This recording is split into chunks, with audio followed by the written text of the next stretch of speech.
আমরা কি গণভোটে হা ভোট দিব?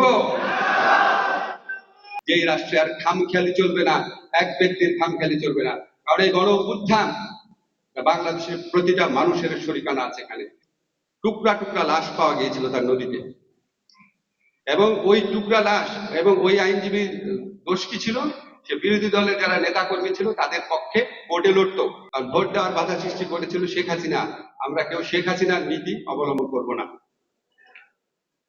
আমাদের এখানে আরেকটা আপনারা জানেন, এইবার নির্বাচনে সবচেয়ে বড় যে দুইটা বৈশিষ্ট্য, তার মধ্যে একটা হচ্ছে এই নির্বাচন এবং গণভোট একসাথে অনুষ্ঠিত হচ্ছে।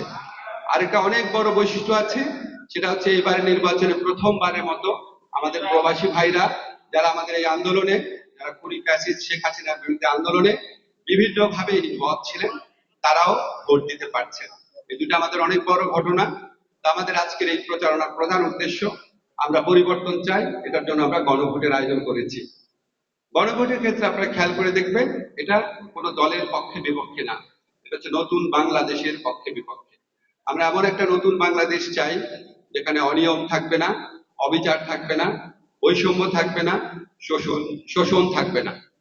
এবং এটার লক্ষ্যে দেখবেন আমাদের যে প্রশ্নগুলো সেট করা হয়েছে, যেমন একটা প্রশ্ন হচ্ছে তত্ত্বাবধায়ক সরকার নির্বাচন কমিশন, এটা কি সরকারি দল নিজের ইচ্ছায় গঠন করবে কিনা।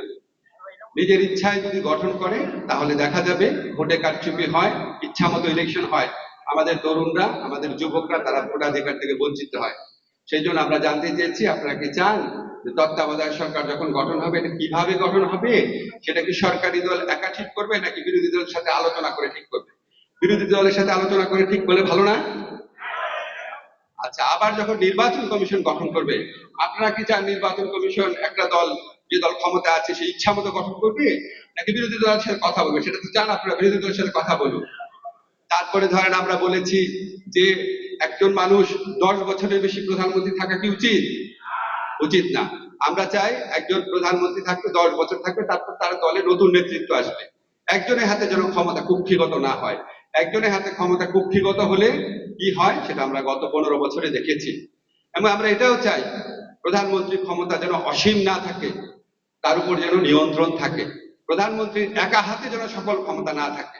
সেই জন্য আপনারা খেয়াল করে দেখবেন, আমরা বলছি সংসদে একটা উচ্চ কক্ষ থাকবে। এছাড়া আমরা বলেছি যে সংসদের মধ্যে স্পিকার হয় সরকারি দল থেকে, ডেপুটি স্পিকার যেন তাহলে বিরোধী দল থেকে হয়।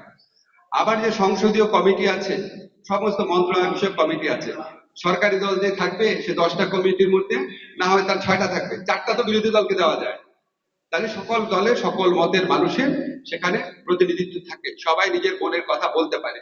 আমরা এর আগে দেখেছি আপনার শেখ হাসিনার ফ্যাসিস্ট আমলে, আপনাদের মনে আছে কিনা জানি না, লক্ষ্মীপুরে যে আবু তাহেরের খুনি বাহিনী ছিল, তার ছেলে ছিল বিপ্লব, আপনাদের মনে আছে? একজন আইনজীবীকে নিজের হাতে মেরেছিল, টুকরা টুকরা লাশ পাওয়া গিয়েছিল তার নদীতে, এবং ওই টুকরা লাশ এবং ওই আইনজীবীর দোষ কি ছিল? সে বিরোধী দলের যারা নেতা কর্মী ছিল তাদের পক্ষে ভোটে লড়তো। শুধুমাত্র এই কারণে আবু তাহেরের খুনি বাহিনী তাকে পিস পিস করে হত্যা করে, 1-150 টুকরা করে ফেলে মারার পরে। এবং তার লাশ যখন নদীতে ভাসিয়ে দেয়, ওই লাশটা তার পরিবার খুঁজে খুঁজে চিনতে পারছিল না। একটা সিমটম দেখে চিনতে পারে, ওই লাশের গায়ে আপনার আচরের, আচর দেয় না, আচরের দাগ ছিল। তার একটা 2 বছরের মেয়ে ছিল, সে তার বাবাকে খুব ভালোবাসতো।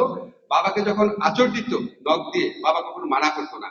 ওই আচরের দাগ থেকে ওই যে আইনজীবী ছিল তার ওয়াইফ তার হাজবেন্ডের লাশকে শনাক্ত করে। এই নৃশংস হত্যাকাণ্ডের যে আসামি ছিল তাহের, তাকে আওয়ামী লীগের ফ্যাসিস্ট সরকারের প্রেসিডেন্ট ক্ষমা করে দিয়েছিল, মৃত্যুদণ্ড থেকে মাফ করে দিয়েছিল। আপনারা কি চান কোন রাষ্ট্রপতির এরকম ক্ষমতা থাকুক, যে কোনো খুনিকে মাফ করে দেয়? এই সমস্ত জিনিস বন্ধ করার জন্য আমাদের বিভিন্ন ধরনের, আবার আরেকটা আছে যে সংবিধান পরিবর্তন করা। আপনারা জানেন ইচ্ছা মতো সংবিধান পরিবর্তন করে তত্ত্বাবধায়ক সরকার বাদ দিয়ে দিয়েছে। আপনারা কি চান ভবিষ্যতে এমন কোন সরকার আসুক?